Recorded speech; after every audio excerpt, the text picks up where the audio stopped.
برادران ملت اسلامیہ، معزز محترم بزرگوں، نوجوان ساتھیوں، السلام علیکم ورحمۃ اللہ تعالی وبرکاتہ۔ نحمدہ ونصلی ونسلم علی رسولہ الکریم، اما بعد فاعوذ باللہ من الشیطان الرجیم، بسم اللہ الرحمن الرحیم۔ اذ یقول لصاحبہ لا تحزن ان اللہ معنا، آمنت باللہ صدق اللہ العظیم وبلغنا رسولہ النبی الامین الکریم الرؤوف الرحیم، ونحن علی ذلک لمن الشاہدین والشاکرین والحمد للہ رب العالمین۔ یا خدا بہر جناب مصطفیٰ امداد کن، یا رسول اللہ از بہر خدا امداد کن، یا شہید کربلا یا دافع کرب بلا، گل رخا شہزادہ گلگون قبا امداد کن۔ غوث اعظم بمنے بے سر و ساما، مدد قبلہ دی مدد کعبہ ایما مدد، بگرداب بلا افتاد کشتی مدد کن، یا معین الدین چشتی۔ دل کی اتاہ گہرائیوں کے ساتھ نبی پاک صاحب لولاک سیاح افلاک باعث تخلیق کائنات، اللہ کے محبوب دانہ غیوب منزہ عن العیوب، حضور احمد مجتبی محمد مصطفیٰ صلی اللہ تعالی علیہ وعلی آلہ وبارک وسلم کے دربار عالیہ میں جھوم جھوم کر درود و سلام کا نذرانہ عقیدت پیش کریں۔ اللہم صلی علی سیدنا و مولانا محمد معدن الجود والکرم وآلہ وبارک وسلم، صلاۃ و سلاما علیک یا رسول اللہ۔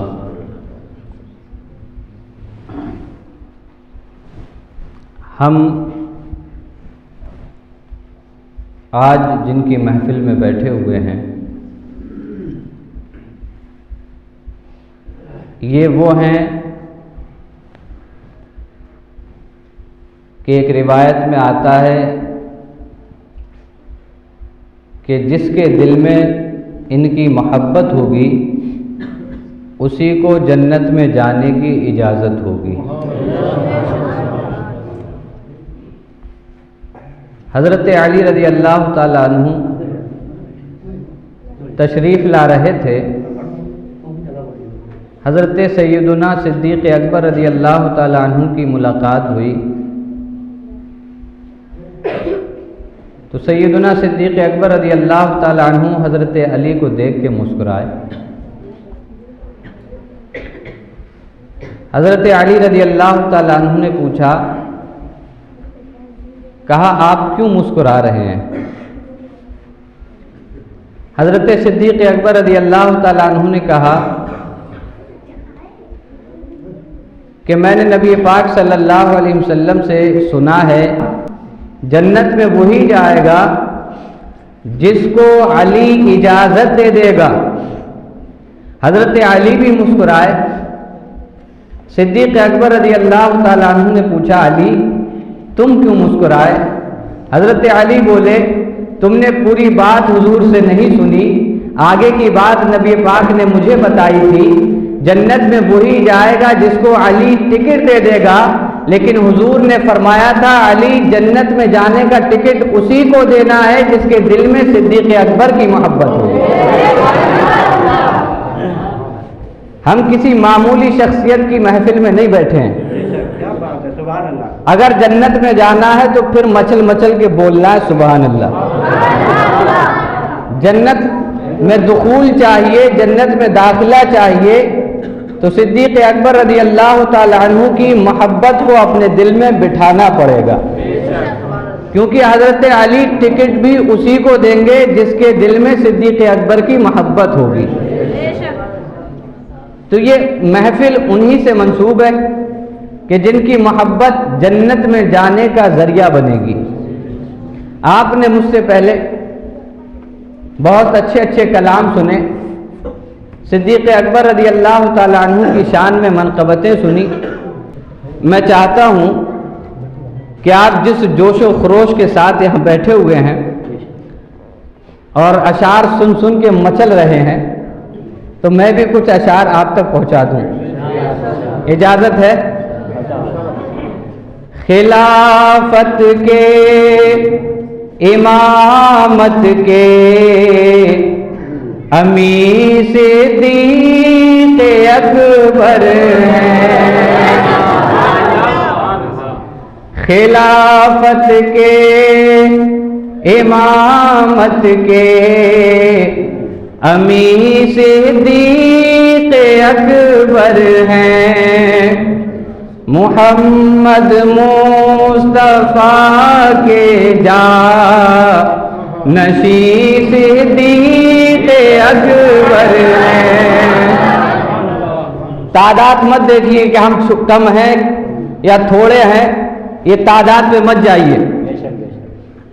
اس محفل میں وہی آئے ہیں جو بہت خوش نصیب ہیں، اور مجھے امید ہے اس محفل میں شامل ہونے والے تمام کو جنت کا سرٹیفکیٹ حضرت علی ضرور دیں گے، کیونکہ اس محفل میں آتا ہی وہ ہے جس کے دل میں صدیق اکبر کی محبت ہوتی ہے۔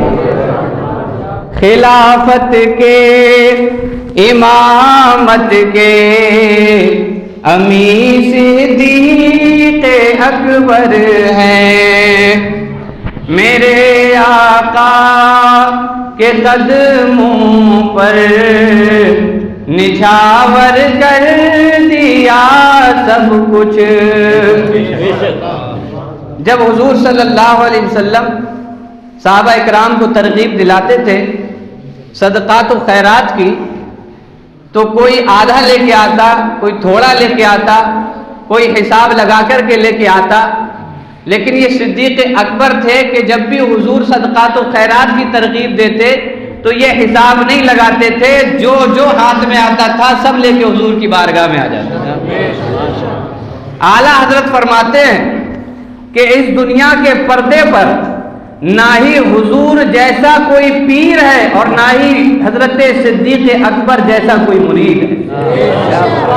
پیر اور مرید کیسا ہونا چاہیے یہ بھی ہمیں حضرت صدیق اکبر کی زندگی سے مل جائے گا۔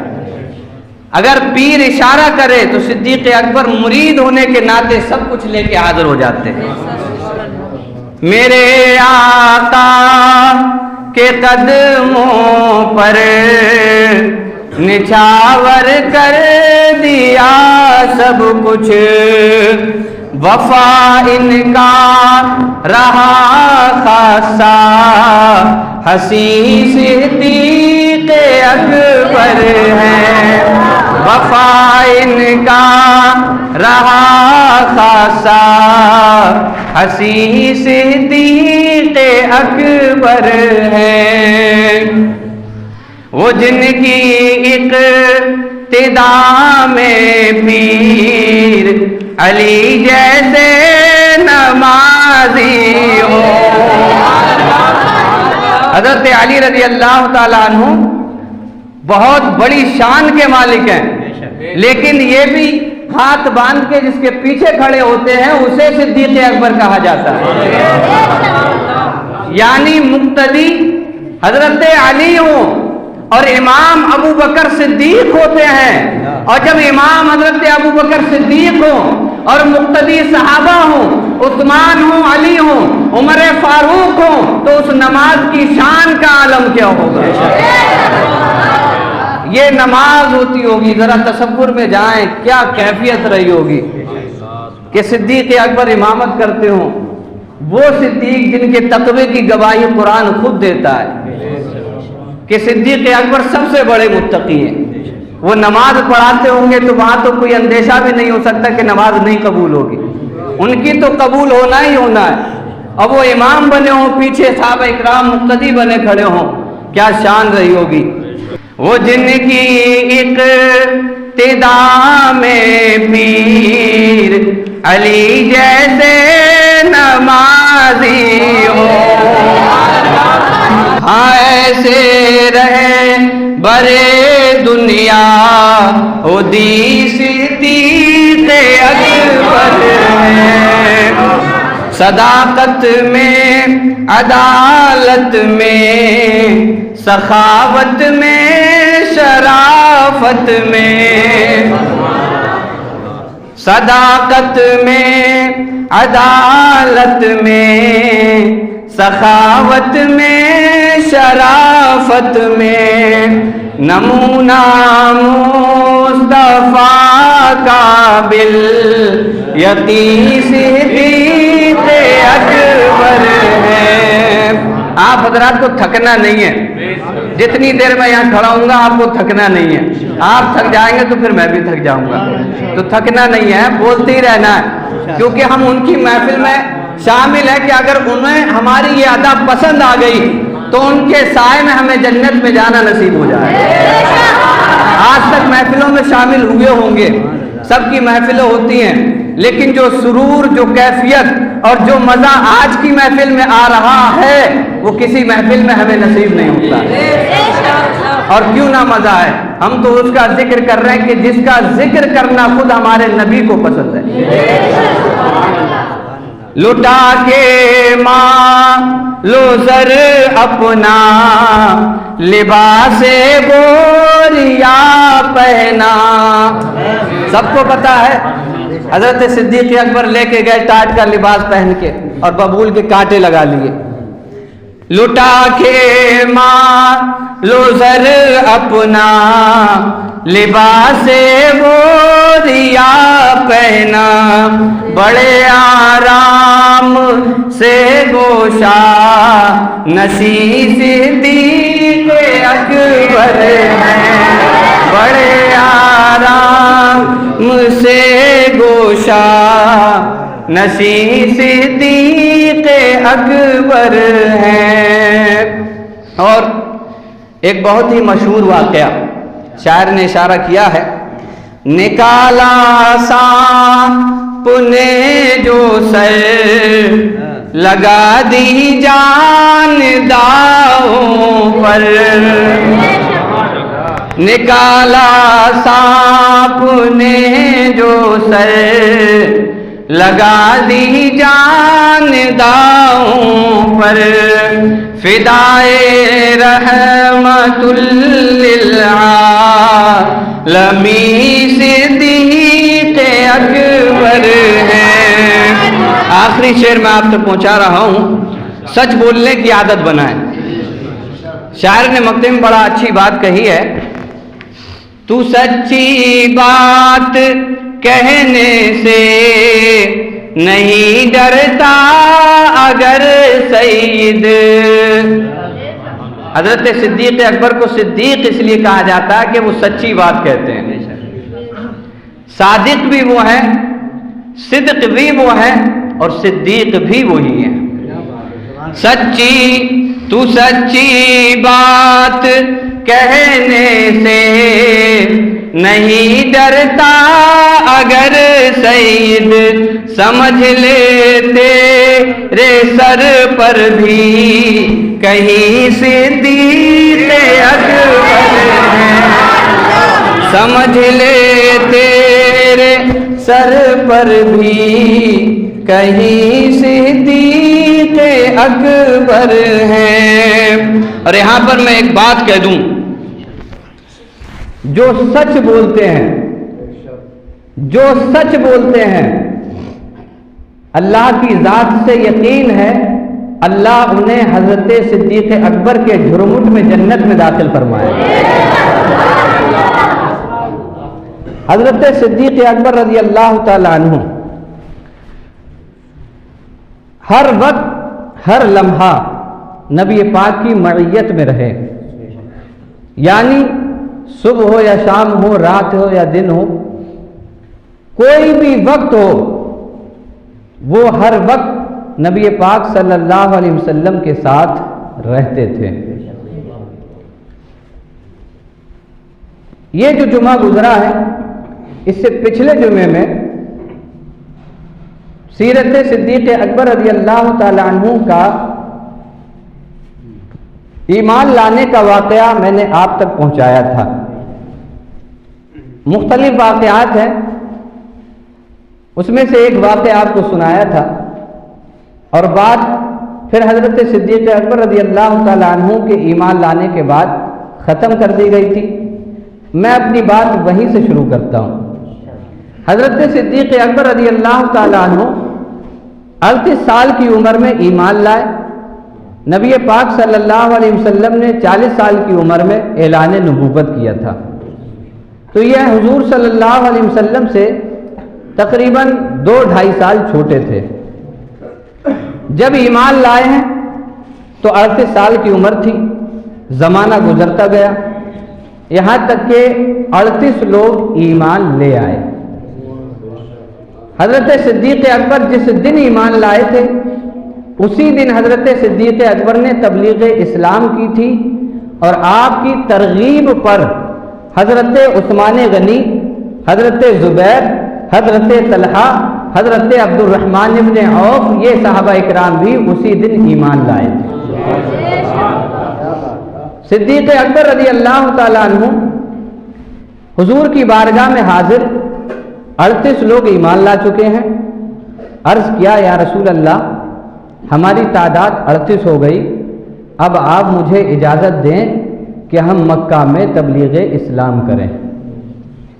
نبی پاک صلی اللہ علیہ وسلم نے ارشاد فرمایا ابو بکر ابھی ہماری تعداد بہت کم ہے، ابھی ہم کھل کر کے اسلام کا پرچار نہیں کر سکتے. حضرت صدیق اکبر رضی اللہ تعالیٰ عنہ نے اصرار کیا، بہت کہا. زیادہ اصرار کرنے کے بعد نبی پاک نے ارشاد فرمایا ابو بکر اگر تم چاہتے ہو تو ٹھیک ہے، ہم اسلام کا پرچار اب کھل کر کے کریں گے. حضرت صدیق اکبر رضی اللہ تعالیٰ عنہ مسجد حرام میں پہنچ گئے، کعبہ شریف کے صحن میں پہنچے اور وہاں کھڑے ہوئے اور تقریر کرنا شروع کی.